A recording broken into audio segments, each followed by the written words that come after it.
हिंदू मान्यताओं के अनुसार अमावस्या तिथि पर पितरों के निमित्त तर्पण आदि करने से उनकी आत्मा को मुक्ति मिल सकती है। इस बार भाद्रपद में सोमवती अमावस्या मनाई जाएगी। ऐसे में पितरों की कृपा प्राप्ति के लिए सोमवती अमावस्या पर कुछ गलतियों को करने से बचना चाहिए। चलिए जानते हैं वह कौन से काम है जो अमावस्या पर नहीं करने चाहिए। इस साल भाद्र माह की अमावस्या तिथि सोमवार 2 सितंबर को पड़ रही है। अमावस्या पर सोमवार होने के कारण इसे सोमवती अमावस्या भी कहा जाएगा। इस तिथि पर पितरों के निमित्त श्राद्ध कर्म करना अत्यंत शुभ माना गया है। इससे पितृ तृप्त होकर आपको सुख समृद्धि का आशीर्वाद देते हैं। लेकिन आपको अमावस्या के दिन कुछ नियमों का भी जरूर ध्यान रखना चाहिए, अन्यथा आपके लिए मुसीबत खड़ी हो सकती है। हिंदू धर्म में माना गया है कि अमावस्या तिथि पर साधक को जप तप व्रत करना चाहिए, साथ ही ब्रह्मचर्य का पालन भी करना चाहिए। यदि इन बातों का ध्यान ना रखा जाए तो इससे पितृ नाराज हो सकते हैं, जिससे व्यक्ति को जीवन में नकारात्मक प्रभाव झेलने पड़ते हैं। सोमवती अमावस्या के दिन तामसिक भोजन जैसे लहसुन, प्याज और मांस मदिरा आदि से दूरी बनाना चाहिए। इसी के साथ कई मान्यताओं के अनुसार अमावस्या तिथि पर चना, मसूर दाल, सरसों का साग और मूली खाना भी वर्जित बताया गया है। इस तिथि के दिन सोमवती अमावस्या के दिन तुलसी को छूना या जल अर्पित करना भी वर्जित माना गया है। ऐसा करने से देव रुष्ट हो सकते हैं। सोमवती अमावस्या के दिन भगवान शिव की उपासना की जा सकती है। ऐसी मान्यता है कि जो व्यक्ति सोमवती अमावस्या की व्रत रखता है उसकी सभी मनोकामनाएं पूरी होती हैं, साथ ही अखंड सौभाग्य की प्राप्ति होती है।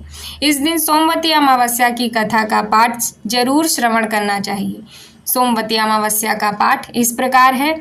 एक गरीब ब्राह्मण परिवार था। उस परिवार में पति पत्नी के अलावा एक पुत्री भी थी। वह पुत्री धीरे धीरे बड़ी होने लगी। उस पुत्री में समय और बढ़ती उम्र के सभी स्त्रियोचित गुणों का विकास हो रहा था। वह लड़की सुंदर, संस्कारवान एवं गुणवान थी, किंतु गरीब होने के कारण उसका विवाह नहीं हो पा रहा था। एक दिन उस ब्राह्मण के घर एक साधु महाराज पधारे। वो उस कन्या के सेवा भाव से काफी प्रसन्न हुए। कन्या को लंबी आयु का आशीर्वाद देते हुए साधु ने कहा, इस कन्या की हथेली में विवाह योग्य रेखा नहीं है। तब ब्राह्मण दंपत्ति ने उस साधु से उपाय पूछा कि कन्या ऐसा क्या करे कि उसके हाथ में विवाह योग बन जाए। साधु ने कुछ देर विचार करने के बाद अपनी अंतर्दृष्टि से ध्यान करके बताया कि कुछ दूर पर एक गांव में सोना नाम की एक धोबिन जाति की एक महिला अपने बेटे और बहू के साथ रहती है, जो बहुत ही आचार विचार और संस्कार संपन्न तथा पति परायण है। यह कन्या उसकी सेवा करे और वह महिला इसकी शादी में अपने मांग का सिंदूर लगा दे। उसके बाद इस कन्या का विवाह हो तो इस कन्या का वैधव्य मिट सकता है।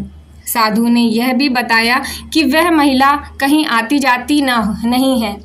यह बात सुनकर ब्राह्मणी ने अपनी बेटी से धोबिन की सेवा करने की बात कही। अगले दिन प्रातःकाल ही कन्या उठकर सोना धोबिन के घर जाकर साफ सफाई और सारे काम करके अपने घर वापस आ जाती है।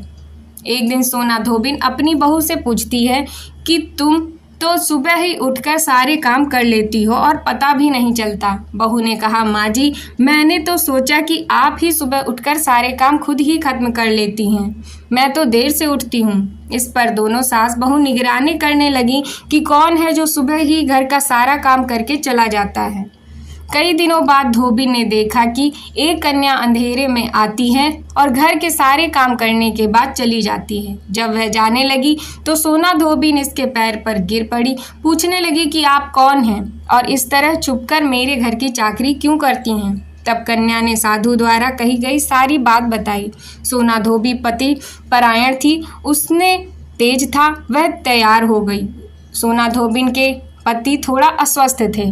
उसने अपनी बहू से अपने लौट के आने तक घर पर ही रहने को कहा। सोना धोबिन ने जैसा ही अपनी मांग का सिंदूर उस कन्या की मांग में लगाया, उसका पति मर गया। उसे इस बात का पता चल गया। वह घर से निराजल ही चली थी। यह सोचकर कि रास्ते में कहीं पीपल का पेड़ मिलेगा तो उसे भंवरी देकर और उसकी परिक्रमा करके ही जल ग्रहण करेंगी। इस दिन सोमवती अमावस्या भी थी। ब्राह्मण के घर मिले पुए पकवान की जगह उसने ईंट के टुकड़े और 108 बार भंवरी देकर 108 बार पीपल के पेड़ की परिक्रमा की। उसके बाद जल ग्रहण किया। ऐसा करते ही उसके पति के मुर्दा शरीर में वापस से जान आ गई। धोबिन का पति पुनः जीवित हो उठा। इस प्रकार सोमवती अमावस्या की कथा संपूर्ण हुई। धन्यवाद।